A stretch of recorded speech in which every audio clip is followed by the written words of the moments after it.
যাচ্ছিলাম, মাজারে যায় দেখি বাবা রুগী তবলা বাজায়া নারী পুরুষ একত্রে হয়া কঠিন একটা গান কয়, আমি পাপী গুনাহগার বান্দা জহির কেমনে খবরে পাহাগার ও জহির বাবা নৌকার মাঝি আমাই করিও পার। আছে না? আর বাবা বলে নৌকার মাঝি পার করে দিবি। সুবহানাল্লাহ কোন দেখছেন? সুবহানাল্লাহ।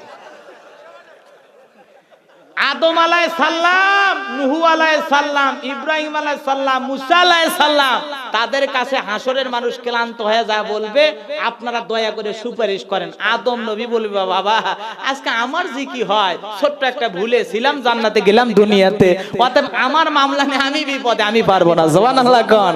নূহ আলাইহিস সালাম ডেকে বলবে, বাবা রে এতই হিদায়াতের দাওয়াত দিলাম 950 বছর, নিজের ঘরে ছেলেটারে মানুষ বানাইতে পারলাম না, আজকে যে আমার কি অবস্থা হয় মালিকের সাথে, আমি বিপদে আছি, পারবো না। নূহ পারবে না, ঈসা পারবে না, মুসা পারবে না, বিশ্ব নবী, রহমতের নবী, সিরাতাম মুনির, আল্লাহু আকবার বলেন। সেই রহমতের নবী আল্লাহর কুদরতি কদমে সিজদায় পড়ে থেকে কাঁদবে, আল্লাহ বলবে, হাবিবুল্লাহ আর সিজদা দিয়ে কাঁদতে হবে না, সিজদা মঞ্জুর, যা মন চাই বলেন, সমস্ত কথা, সমস্ত সুপারিশ গ্রহণ করা হবে। সুবহানাল্লাহ।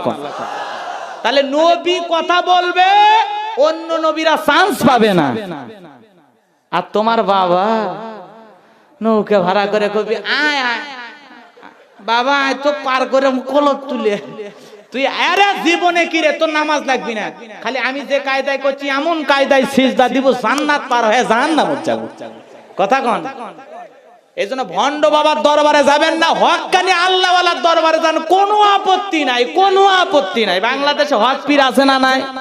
নাম বলার দরকার নাই, কাউকে বলবো আর কাউকে বলবো না, এগুলো বলার দরকার নাই। হক্কানি পীর কোনটা, আল্লাহওয়ালা কোনটা, আপনারা নিজেরাই খুঁজে নেবেন। কথা কোন ঠিক না বেঠিক? যেই দরবারে নারী নাই, যেই দরবারের পীরের চেহারা দেখে বোঝা যায় নবীর সুন্নতি টুপি, নবীর সুন্নতি জুব্বা, কি সুন্দর চেহারা, আছে না না? সেগুলো পীরের দরবারে যাবে, গাজারু মাদারু দরবারে যাব না ইনশা। কথা কি বোঝা গেল বাজান? আমার ভাইয়ারা, যে কথা বলতে যাচ্ছিলাম, বন্ধুগণ আমার, এইবার ফিরাউন ডেকে বলে, টাকো হামান রে, আয় আয় এইদিকে আয়। হামানের মাথায় কোনো চুল ছিল না, সাদে মাল নাই, বাম্পার লট, পুরো মাথা হলো এয়ারপোর্ট, মাথায় কোনো চুল ছিল না, টাকওয়ালা, টাকওয়ালা।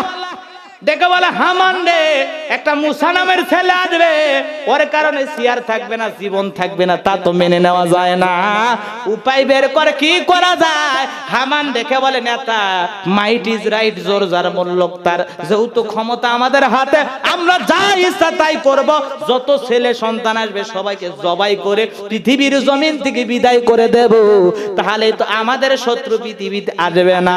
দুইজন মিলে ষড়যন্ত্র কইরা হাজার হাজার সন্তান হত্যা করা হলো বাজান। কেউ বলেছেন 40,000, কেউ বলেছেন 80,000। এত সন্তান হত্যা করার পর দবিরাকে ডেকে বলে, দবিরা দেখ তো, দেখ আমার শত্রু মুসা মরল না বাঁচলো।